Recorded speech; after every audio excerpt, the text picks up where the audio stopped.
Good afternoon, ladies and gentlemen. Guile here, and welcome back to the Forged Alliance Forever promotional series. It's tip-top pro-level ladder on the cards this afternoon, because it feels like it's been an age, doesn't it, since we had one of those. It's been too many team games, too many Joe games. Let's get down to the 1v1 pro-level business. And the best news is there's no news, so we can go straight to the action. I'm ready, you guys are ready, and the players are sure as hell ready. So let's go on over to the game zone and see how they're going to get on. Cha-ching.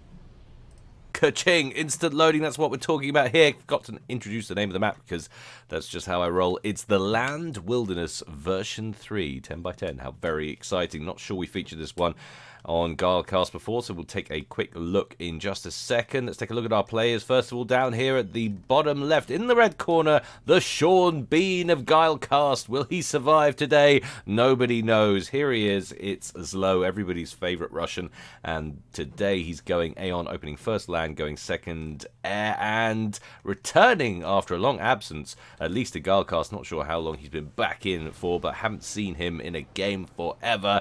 It's my old friend Swkoll, former caster and former buddy on, what was it, he helped me on the Unit Spotlight series. We did one test thing, everyone loved it, and then we were too lazy to get our act together to do it anymore. Well, maybe it'll return one day, but maybe not, we'll see. He's going UEF, excuse me, how very sensible, and opening first land, going, is it second air, maybe third land after that. I know you like me to examine their glorious openings, but first of all we're going to take a good look at the map, so perhaps it won't happen on this specific occasion. As you can see, we've got 4 major lakes in the middle and 1 on each side.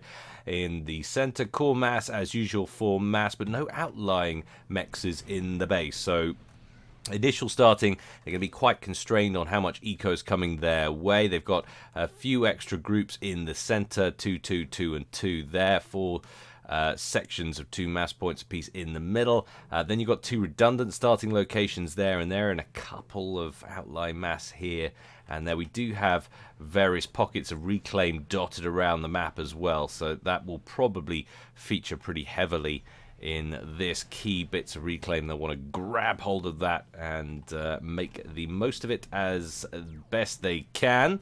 In comes some lab play from both players. Swkoll heading over to ZLO's side with a mech marine. ZLO sending his flare northeast. He's got a little bit of intel assistance there from that combat scout shadowing him as he goes up towards Swkoll's base.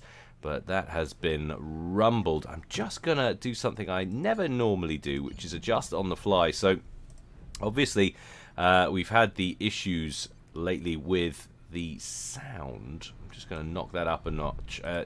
Assuming it's still a problem, this is actually from I think a couple of months ago, this replay. It's a while back.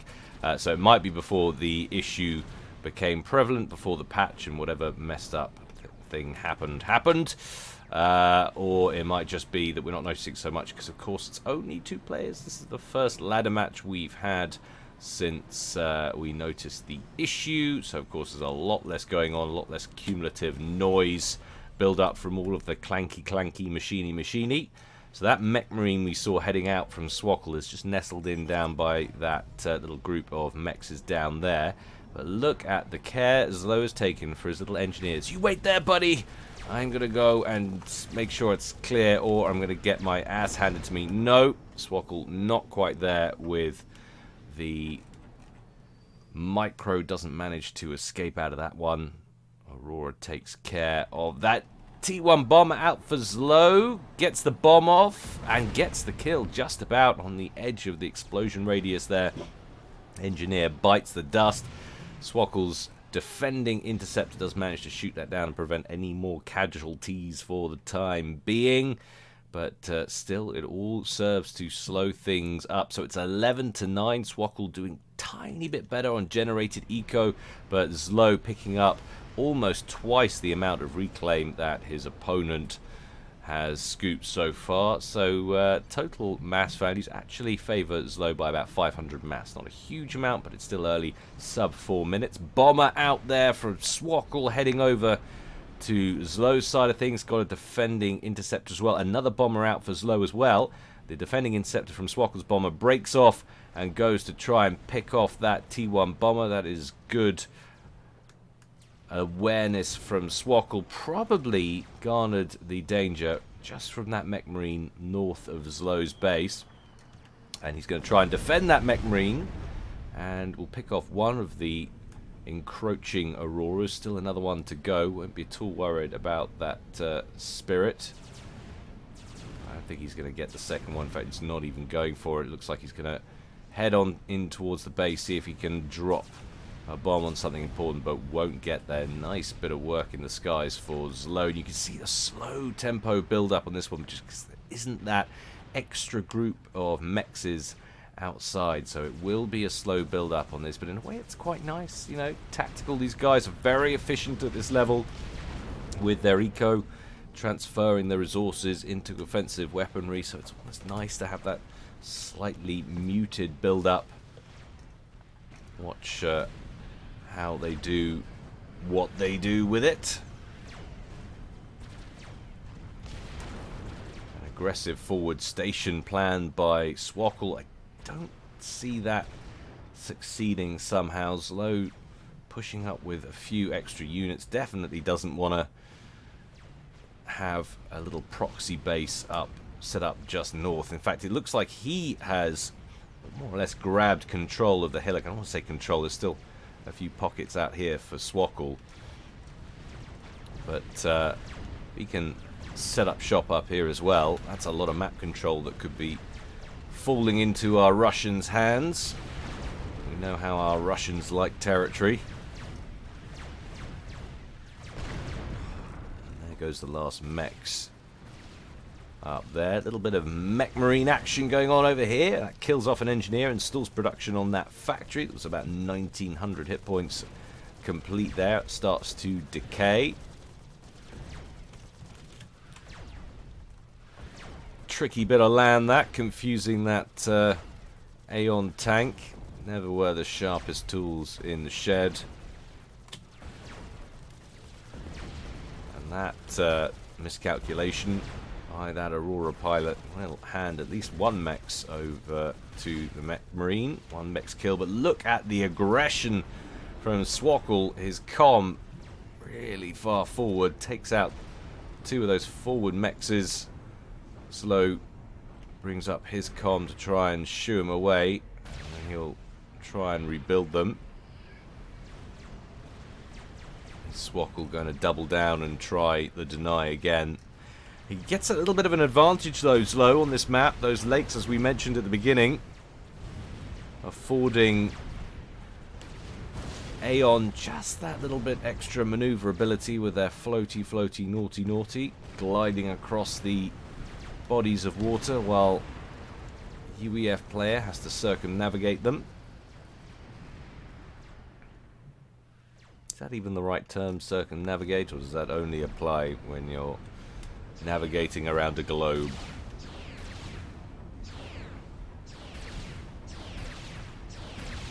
Answers on a postcard of that one. Always good to improve my English. One day I'll master it.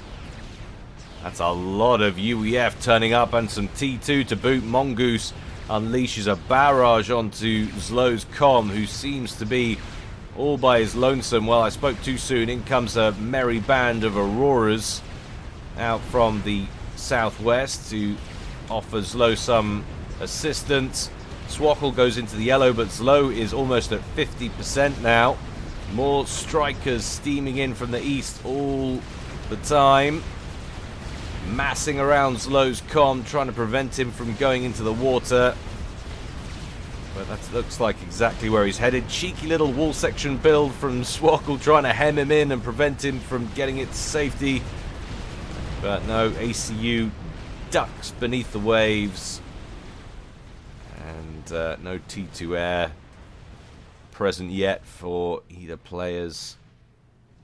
Oh, speak for yourself, says ZLO. He's got T2 air, but I was going to say no torpedo bombers lurking just for such an eventuality. That would be a very quick, clever, clean finish. But with him damaged, ZLO moved north, well out of the engagement zone, and Swkoll, feeling emboldened, now seems to be marching on ZLO's main base. Engineer throws down a T1 PD at the entrance. We've got that line of Auroras in formation. They're going to open up. Swkoll is damaged, remember, into the yellow, probably on something about 65% when he started this, but he's got 3 mongoose with him, and they should make short work of these defenses. Eruptor still holding out. Surely this next volley will do it. Well, the rocket barrage certainly will. But Swkoll on 50% health now, 6,000 hit points, more or less on the nose. But still he advances. Good, strong, aggressive play here. He senses maybe he can cripple ZLO early in this one. ZLO's comeback here on 45% of a T2 upgrade. Nerves kicking in. Doesn't like the look of that Oblivion turret, and I don't blame him. Swkoll backs off. ZLO and his base are going to survive intact, at least for the time being. Engagement's kicking off over there as the mongoose acquire a new target. It's the eastern positions ZLO picked up at the beginning of the game that are under threat, and he's already managed to push his way back. And the northern position above ZLO's base. He'll desperately want to take out this factory and these 2 mexes. This is great work, though, from Swkoll. What's going on generally in the wider game, eco-wise, though? We've got 17k to 12k in favour of ZLO in total mass accrued. ZLO only 2 mass points ahead at the moment, but look at the reclaim. 3.8k there for ZLO versus 1.7. And that is where a lot of that difference is made up.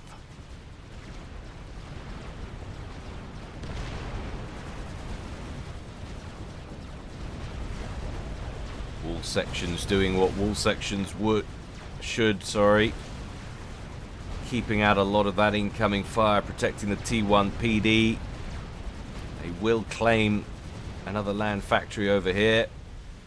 ZLO resigned to that. These land factories not generally producing much. He's got one over here which is just pumping out engineers, presumably on mass scooping operation, which, as we've already established, ZLO doing just a little bit better of in this game than his opponent Swkoll.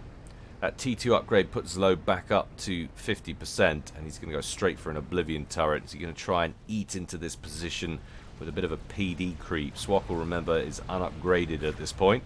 T2 gunships, the Spectres are out now for ZLO. We do have the odd archer here and there, but they will be woefully ill-equipped to deal with T2 gunships. Railgun, on the other hand, will fare better. T1 emplacements significantly better than the mobile versions. That's typically always the way.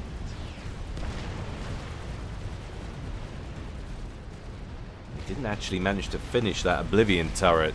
Swkoll discovers it, and they are not going to allow that Aeon commander to get set up on the beach. Drives him back under the water like a very embarrassed large man at the beach. That's a little joke for the dads out there, people of a certain age. Yeah, you know who you are, how it feels. Wow. That was a tactical missile, sorry, not tactical nuke. That would be surprising. A tactical missile at the front of ZLO's base, and I'm betting Swkoll's wide open. We've already got a couple of casualties back here. One land factory, I'm guessing, that's been taken out by that. Where are we at? We've got 3 kills on that TAP missile launcher already. And haven't got any engineers, T2 engineers in here, not that I can see, so he's going to struggle. We do actually have a buzzkill up and running.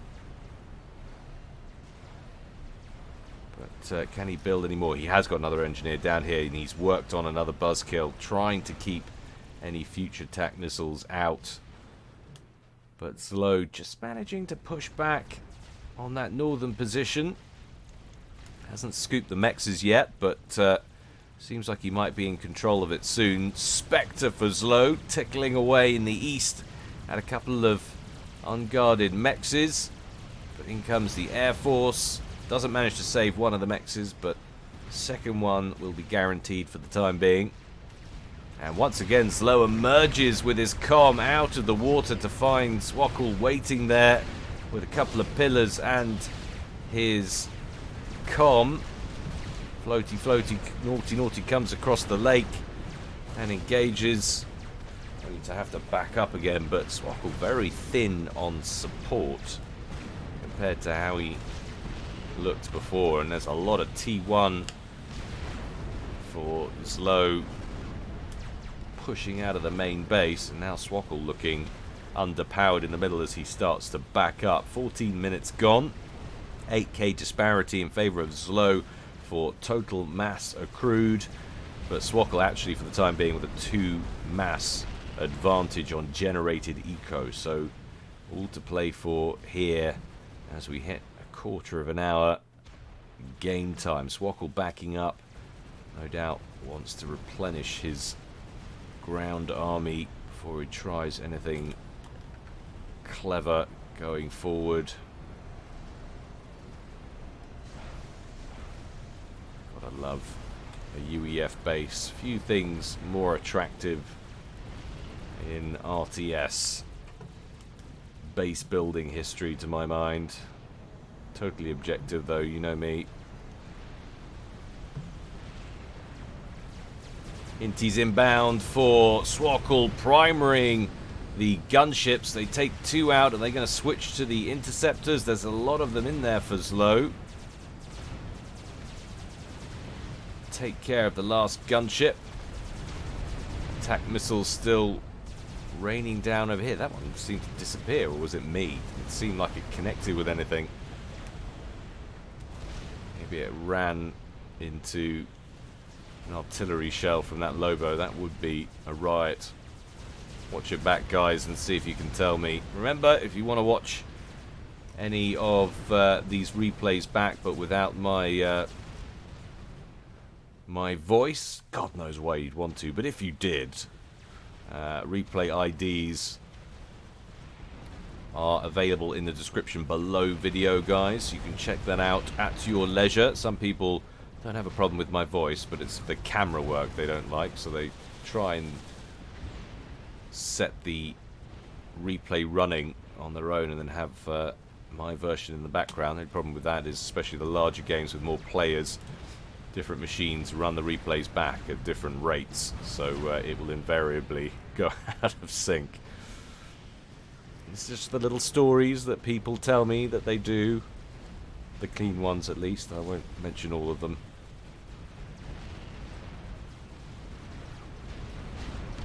ZLO trying to set up shop down here, or at least hold on to this mechs. 2 engineers spam up an eruptor turret. Where's that mongoose? Sit at range and just bombard that eruptor, and there's not much they can do about it. All sections ill-equipped to deal with the mongoose and its Gatling gun and looping rocket barrage.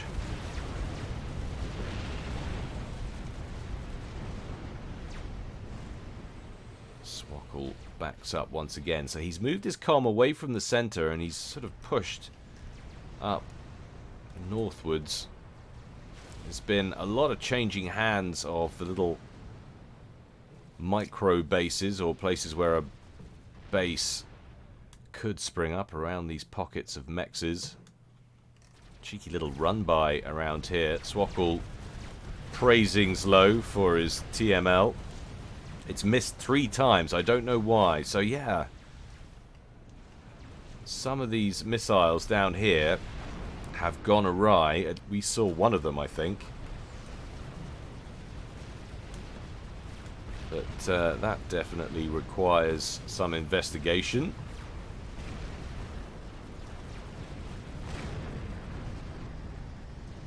Just shows you how devastating a well-timed attack missile launcher can be.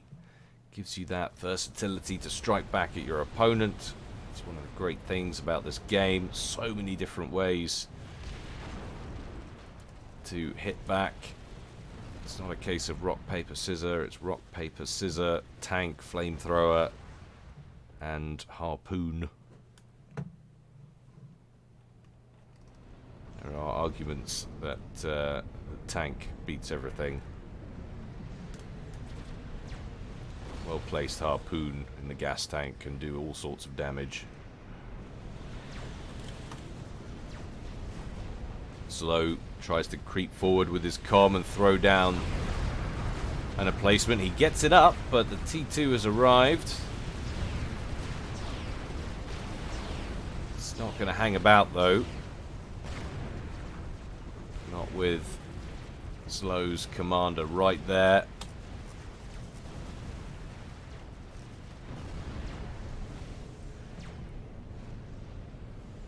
I do like these roving bands of mongoose. Swkoll putting their range to good use, outranging the rangy Aeon. T1 Aurora spam.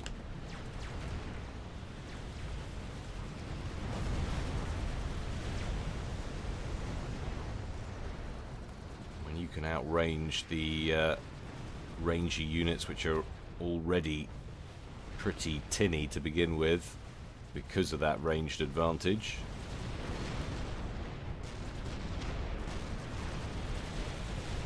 Good things can happen. Now this factory's been rebuilt a couple of times and now it's going to go down yet again. So much back and forth. Look at these gunships turning up. They're going to focus in on the Skyboxer, but not manage to pull it off. That went really badly for ZLO's gunships there. Costly maneuver, but look at this. ZLO pushing Swkoll back. 20 minutes in. Comm looking healthy. It's actually a bit of a T1 PD creep going on. He has got an Oblivion back here.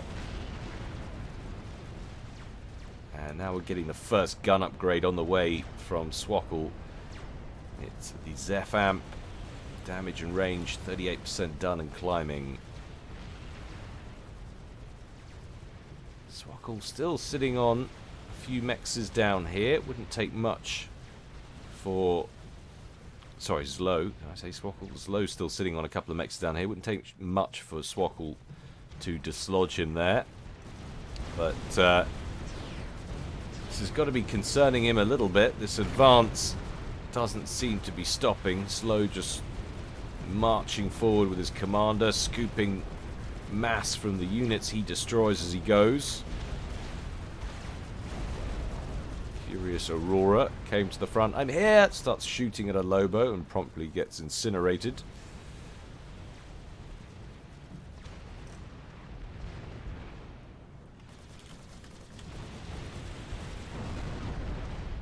Rockets away.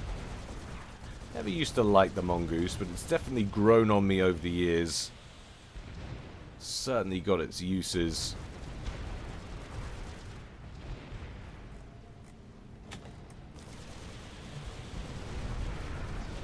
And eating through walled off T1 PDs is one of them.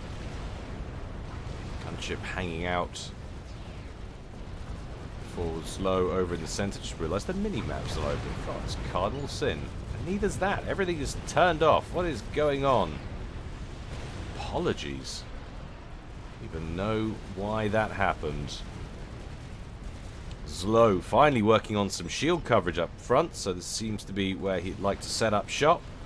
And that's pretty solid amount of territory he's gained there if he can hold on to it. That Spectre we saw a moment ago gets promptly blown out of the sky by Swkoll's Air Force. ZFAMP completed, Nano Repair up next, so Swkoll looking to lead the charge with his commander.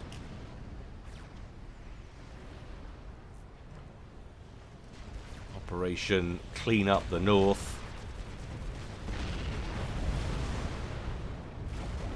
By the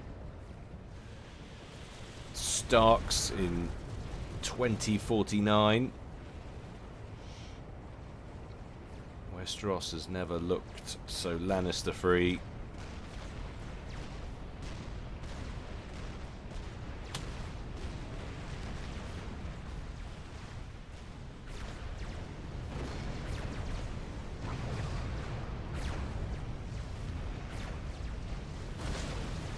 Swkoll definitely wants to back up, doesn't want to be eating unnecessary Oblivion fire. Lost a good 5 or 6 units to that. We've got some mobile missile launchers up front though from Swkoll, the Flapjacks. 2 or 3 of them on there, trying to deplete some of the shield power.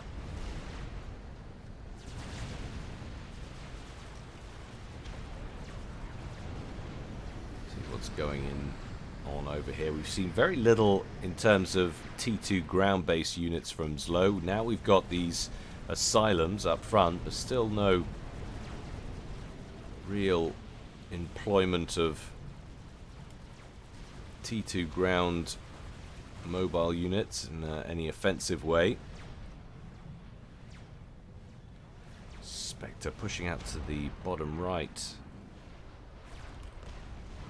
Just trying to retain control of that bottom right-hand corner, which is funny because Swkoll pretty set up over here. Generated eco, there's still very low numbers when you think about it. 45 and 49, that is not a big eco for 24 minutes in from these two guys. ZLO looking very entrenched now as he starts work on a miasma, static T2 artillery, and that's going to give him enormous reach into Swkoll's territory. If we can just get a selection on it, there we go. Almost just about enough to hit that first land factory in Swkoll's main base. Everything else is going to be fair game. Swkoll really needs to do something about that, and soon. 25 minutes gone. And slowly but surely, Swkoll being pushed back. That miasma due to complete any second. And again, it's obligatory for T1 P-Gens to reduce its power fire costs and increase its rate of fire. Adjacency bonuses, as ever, always important in this game if you're new to Subcom. Always try and work out what popping a structure next to a power generator or a mass generator or storage of either sort will do for you. And of course the trade-offs against potential chain reaction explosions if they ever go off.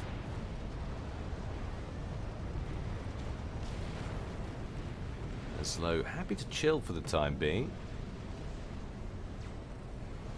Just slowly fortifying, but at the same time not investing huge amounts. But then of course with these kind of figures you can't. Swkoll actually ahead 50 to 45 now, but look how much mass he's given up. Absolutely huge quantities. 20k mass ZLO has gained over his opponent. And if you look at reclaim figures, it becomes very evident why. 6.1k for Swkoll, 27k for ZLO. That is huge. That represents the entirety of the advantage he's got so far, which shows just how important it is to reclaim, guys. If you don't do it and your opponent does, you are going to fall way behind. And I think that's what we've been seeing here as Swkoll's slowly been pushed back. He's trying to get a shield gen up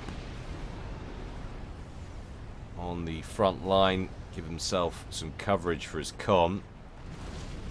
Is that miasma targeting it? Or is he just going straight after the commando? Well, that seemed to miss. Maybe he's just going after some of the troops back here.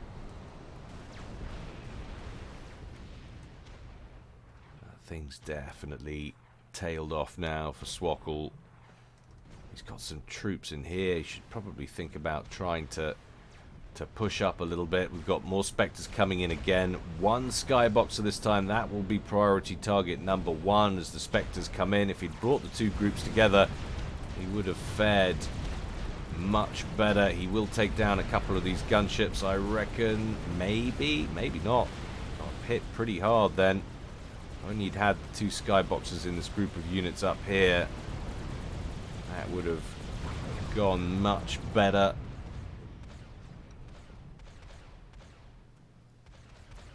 Looking good for ZLO at 28 minutes.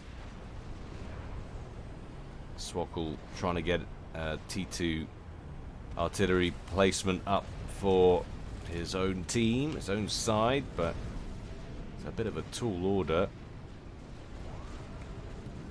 Swkoll actually having power troubles, or is that a depleted shield gen already? No, that's just a depleted shield gen. Blinks back on. And we've actually got T3 tech on ground now for Swkoll. It's producing Perseus. Got any T3 tech for ZLO? No, he's sticking with T2. And now finally pumping out the T2 ground units. There's an Obsidian rolling off the pad there, no doubt to join the commander up front, or maybe not. No, some of them are pushing east. Maybe he's looking to take hold of this position south of Swkoll and push up on the other side, create another front, give him another headache to worry about. Renewed pressure from Swkoll pushing up to the northwest.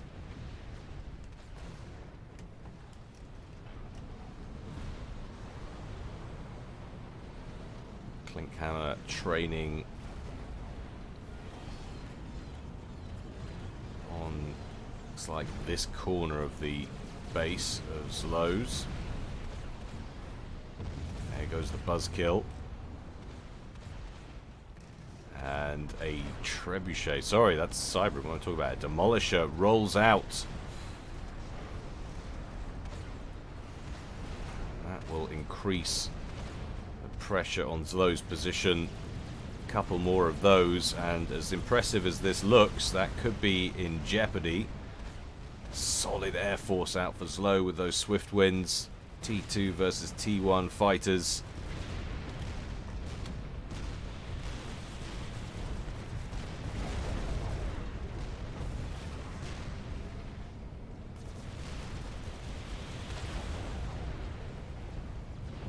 Little Henry the engineer falling foul of this UEF platoon stomping around in the south.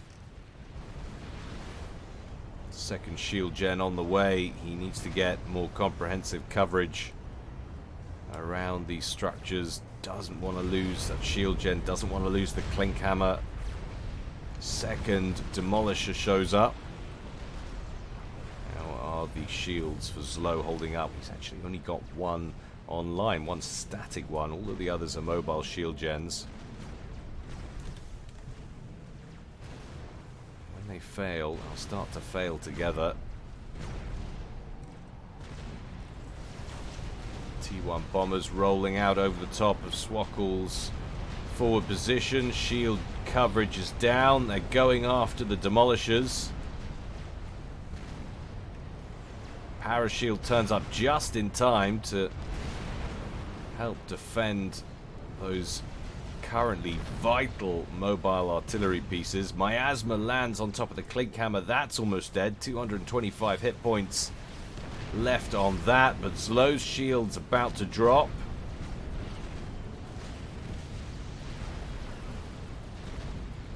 Mobile shield gens picking up the slack for the time being. Occasional shell getting through.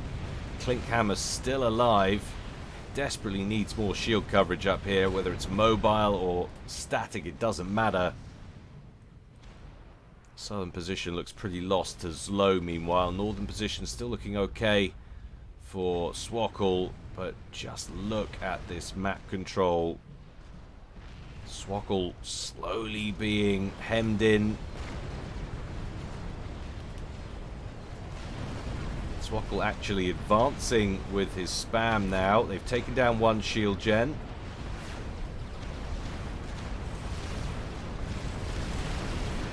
Obsidians come into play. Percy shows up. Misses its first shot. All that pressure. They've been talking to him ever since he was completed about how he is now the ultimate power on the battlefield. And the tension just gets to him a bit. Misses that first vital shot.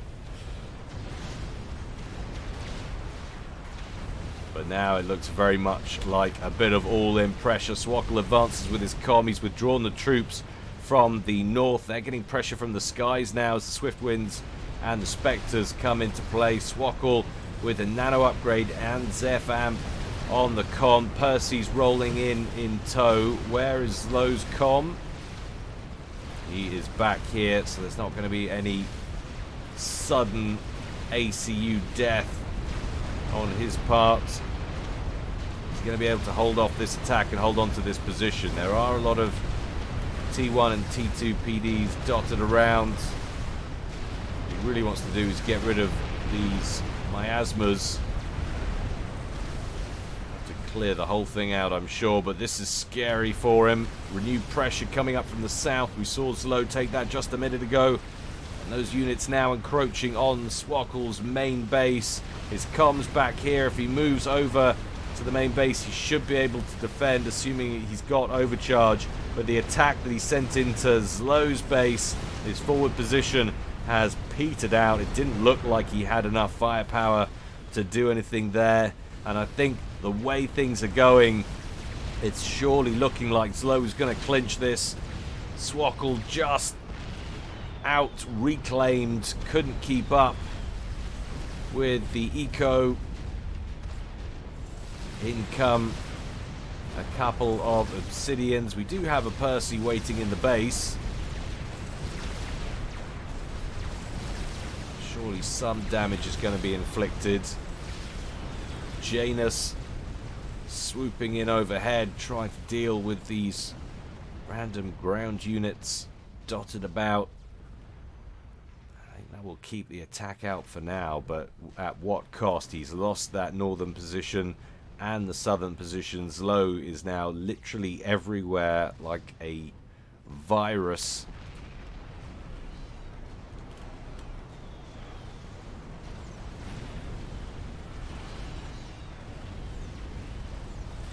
Really not sure what, if anything, Swkoll can do, and he throws out the GG and says, well played. Is he going to control K and hand it over to ZLO? Yes, he is. And there it goes. Very well played from ZLO. Was in control of that right from the beginning. It was so even on territory, but it just shows you've got to get your engineers out there. You've got to get reclaiming, because that differential is just unsustainable. 30k more or less. ZLO out reclaimed Swkoll, and that was his undoing. If you add 30k onto that, it really isn't much in it. That's what handed ZLO the victory. Our Sean Bean survives. It is not GoldenEye. It is not Patriot Games. It's some other film. Someone name a film where Sean Bean survives. I can't think of one on the top of my head. But anyway, this was it today. I hope you enjoyed it. Slightly muted, slightly tempted, but tactical play. I know there's a decent bunch of you out there who enjoy that sort of thing just as much as the big crazy team games. So glad I could bring that to you. As always, more to come from me in the future. Don't forget, if you feel so inclined, guys, please consider supporting me on Patreon. All donations help keep the channel going, and the support will help support me and by extension the community. So thank you very, very much for any donations that have been sent my way. I'm eternally grateful, and of course for any donations that come my way in the future. Until next time, guys, stay well and stay safe. This is Guile, signing out.